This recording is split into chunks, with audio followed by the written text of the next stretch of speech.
Hi guys, this is Ben CB for Best Poker Coaching, and in this video I'm gonna show you everything you need to know about how to play flush draws based on real hand examples. I would say we jump right into the action and we start with King Jack suited. So I want to show you basically how I follow those simple rules and instructions. And obviously I also want to show you some exceptions where you should maybe deviate a little bit from the instructions in which situations so that you are perfectly prepared. So here King Jack suited, pretty standard open raise, and now you see that we don't have so many chips behind compared to the stack size, around 3 times the pot size. With the button it's even shorter. And if you remember, if we have the nut flush draw, we usually want to check call, and if you have an additional gut shot, we just want to check raise. Also, we are shorter than 30 big blinds, so here we go for the check raise all in. If it goes check check, it's also fine. We just have a flush draw so far and a gut shot. We don't have a made hand, and getting a free card with such a holding is always good. So now hijack bets, and now we just raise it up. If he calls, we go all in on the turn. If he goes all in on the flop, we obviously call. And he just had ace 10. Very, very unlucky here, but this happens. You can also have hands like 7-6 in spades, 10-9 in spades. So hands we have really, really dominated. If he has an ace, we are coin flipping. And he can also bet fold. So we have a lot of fold equity by raising the flop. Next hand here, 4-2 suited, we're around 30 big blinds. Then now we make a flush draw, but this situation is a bit different. The problem here is that our flush draw is very, very weak. And in this situation here, you just want to check call. You get a very, very good price to call, and it is also very, very reasonable to fold your hand here because many flush draws have a speed. So if they bet any bigger than 3,500 chips, so we don't get such a good price anymore, and there's one caller, it's very likely that we are very, very dominated, and then we want to just avoid the situations. In general, if you are not ahead against any other draws, so if you're in such a situation and you're like, I'm even behind against a hand like King 8, I'm even behind against better flush draws, usually you want to fold, because it's such a disaster if you hit your club but someone has a better flush. So you want to at least be ahead against a few other draws, in this case flush draws. Nevertheless, due to the good price, I opted to check call. The turn is a king, and now both opponents check back, and I decided to go for a big bluff because cutoff would probably just keep betting a king. Also button, if he has a hand like king, queen, king, jack, he has less than the pot size left. He would just go in on the flop. So they barely have a king in their hand.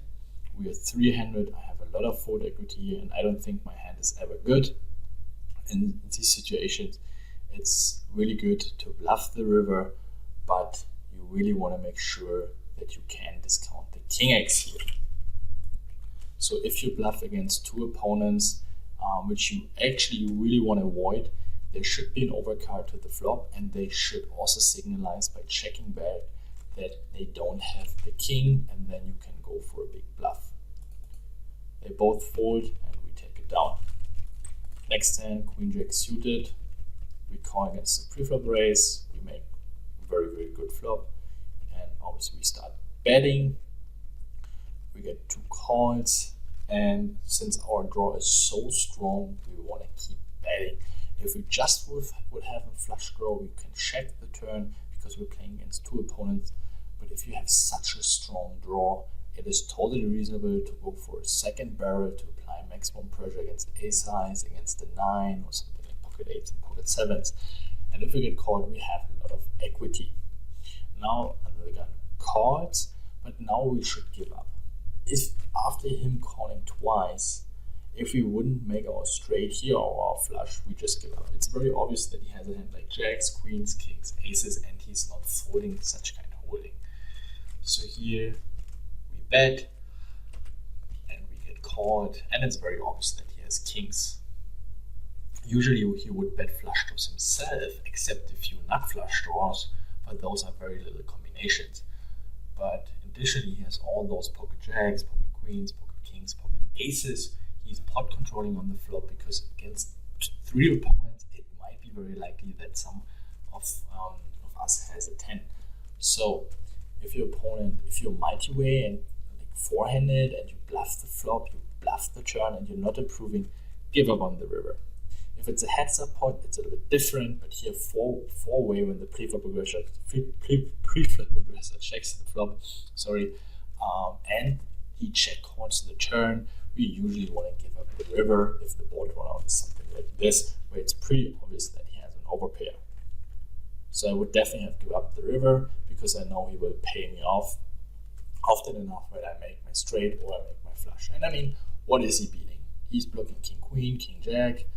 I can only have some flush draws, but queen jack flush draw got there. So I only have king queen, ace jack, ace queen, and clubs. That's pretty much it. I don't have so many suited hands. I'm flatting this position here. He's raising from another gun. I'm middle position. So he has maybe 3 combination speed, but I can have 10s, I can have 9s, I have all the queen jacks, I can have pocket 6s, I have ace 10, king 10, queen 10, jack 10 suited. So you can use, I have all the queen jack suited combos. So I have like 30 value bets or so. And he's still calling down. So you see that people are not capable of making good folds, and that's where we make a lot of money. Next hand here, I want to show you where I made a little mistake. So we have knight 3 suited. We call it cutoff open raise here on the very small side. If we would open raise to 1,200, I would fold. Against this side, we can call, but you have all the defending ranges, so you know how to defend. On this flop, we should call our flush draw. Now on the turn, he checks back and we bet the turn 2/3 pot size, and we should just keep betting 2/3 pot size on the river. Here you see I would have probably make him fold pocket 10s. He can have something like 8-9, ace-8, jack-8 suited, 9-8 suited, 8-7 suited, pocket 9s, pocket 10s. He can have ace-jack and ace-10. He can have better flush draws. So I have a lot of fold equity on the river, and we would go for it and just bluff. So here I missed a good spot to bluff, and yeah, he wins the pot. Queen 9 suited here. We have a very easy call. We get a really good price, so we see a flop. Against just the under the gun open raiser, we should fold. But since there's an additional caller, we get now even a better price. And Queen 9 suited plays pretty good multi-way. So now he bets very small, so we just call and try to see a turn. Now we make an open and straight draw additionally, so we just keep check calling multi-way. In the heads-up pot, we can check raise the flop as a bluff, the turn as a bluff, which is totally reasonable. But here, when someone bets into 2 people, it's very likely that he has a strong hand, so we just check call and try to hit our hand. So since they both check back, we have a very clear bet here. It's very unlikely that some of them has king queen or strong jack, and ace highs are also very unlikely. So we just bet 2/3 pot and we take down the pot. 2 overcuts to the flop, especially also the river is an overcut to the turn. Remember the requirements that have to be given for bluffs, and here one of the most important requirements are given. So very good opportunity to bluff on the river. Another hand here, pocket 5s, and here I want to show you an example where you should not overplay your flush draws. So we have a pair and a flush draw, but if any of the opponents would bet the flop, we just fold. This is a spot where we can lose a lot of money. We can be behind already against the flush. We are performing really bad against better flush draws. So here we just check fold on the flop or even on the turn. Unless we would improve to a set, we are not continuing, or we're not investing any money on almost any turn and almost any river.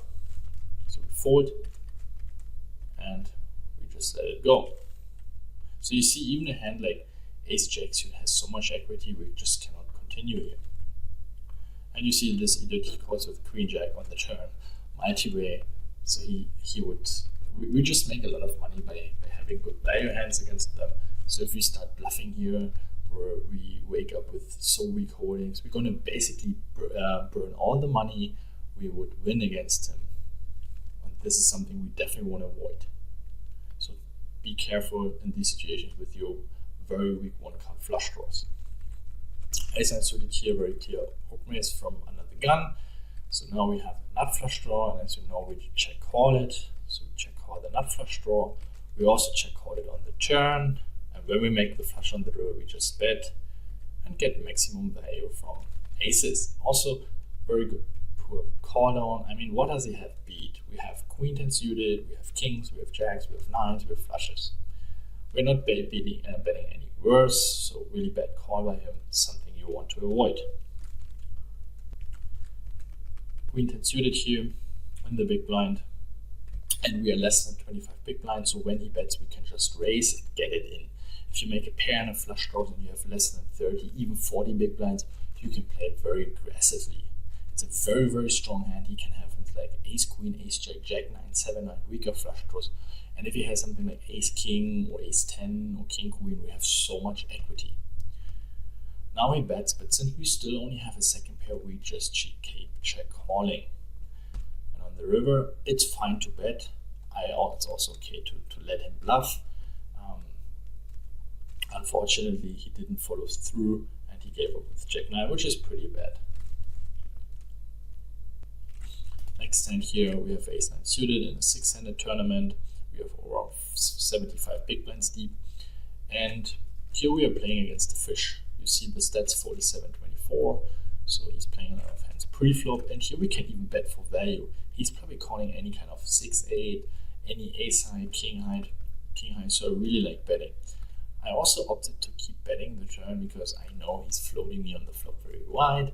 I want to play pressure on his 5. So when I hit my flush, I'm going to win a big pot. So here on the flop, we should always bet, and then on the turn, usually we should check back our ace high flush draws because we have a bit of showdown value, but usually you should keep barreling your flush draws on the turn. He checks again, and yes, now we give up. We got showdown value against the 5 and the 7, and he shows up with 9-8. So we were even value betting, and here you can see that it's totally reasonable if we even only bluff our big strongest draws, and then we have so many value hands, we're going to make so much money against these opponents. And this was a $2,000 tournament. You see, you will find enough weaker opponents even on these stakes. Obviously, you also have to play against guys like OTB Red Baron or Tonka, which are really, really good opponents. But here also Monk, a very well-known high-stakes fish. So don't listen to people when they say, oh, there's no money in poker in these days. I mean, I'm playing high stakes for now quite some time, and I'm making my money every single year. And all my friends and poker buddies, they also make a lot of money on higher stakes. And we always laugh about people saying, there's no money in poker. Don't listen to them. They have no idea. They just failed. They were too lazy or whatever. Or they had even a bad downswing. Might happen. But then they were pussies.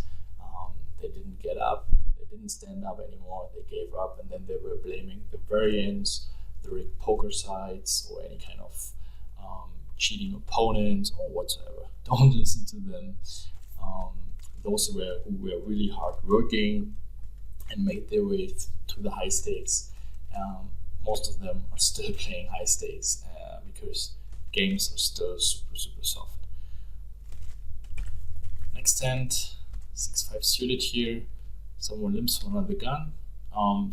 6-5 suited is not so strong to open, to ISO raise here, so make sure that you don't ISO raise to lose. I would raise a hand like 8-7 suited. This is a way stronger suited connector, or 8-9 suited. But 6-5 suited plays really good multi-way. So now we make a second pair and flush draw, so we bet. And on the turn, we just keep betting.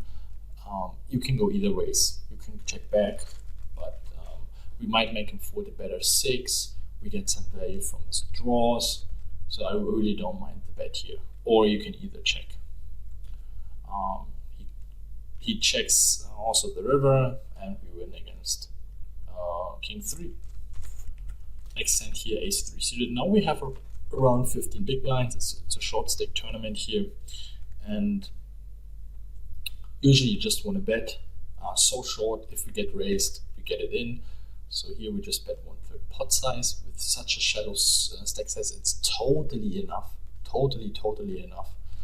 You don't need to bet so big, but usually when you're deeper, you want to always bet 50% pot size. So this exception, like betting around 1/3 pot size, only applies when you're playing 20 big blinds and less. Now he raises, and when we face aggression here, we just get it in. I just made a misclick. I mean, it's an all-in here. I raised to 195 chips, but it's technically an all-in. So unfortunately, he had a trips, but that happens. Next hand here, Queen 6 suited. We raise from the button. We make a flush draw, so we bet around 50% pot size. He calls. Now we turn an additional gut shot, but even if we wouldn't have turned an additional gut shot, we would have just kept betting around 2/3 pot size. He calls again, and now there's no overcut to the flop, no overcut to the turn, so we just give up. We got a bit unlucky because he would have probably folded this hand, but he just has too many King X hands, which he's just snap calling. So I really like the check back here and just giving up. Next hand, Queen 7 off, button limps. He checks back. Now we bet. We have a flush draw and a gut shot. We also bet more on the bigger. I went even bigger, which is also totally fine. The river is an 8, and now I just bet thin for value. Usually, what I always advise, only bet your nut flushes and second nut flushes on a 4 suited board. Usually people don't bluff raise these board textures, but here I got raised and then I easy fold. I mean, it's okay. You can bet your third nut flushes on 1 card flush draw or flush boards or 4 card flush boards.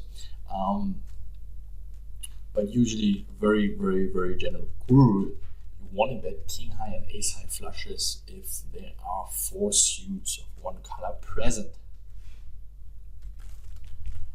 Next hand, king jack suited, we open raise, and this is a 3-bet pot here.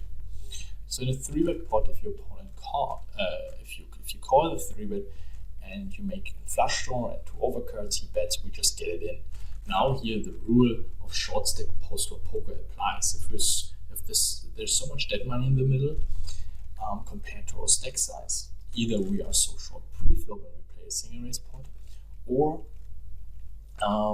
we are actually a little bit deeper, but then our opponent 3-bets us, so the pot is bigger pre-flop, hence the stack to pot ratio on the flop gets shallower, and we make such a strong holding, or let's say that's such a strong draw. If he bets, we just get it in, as easy as that.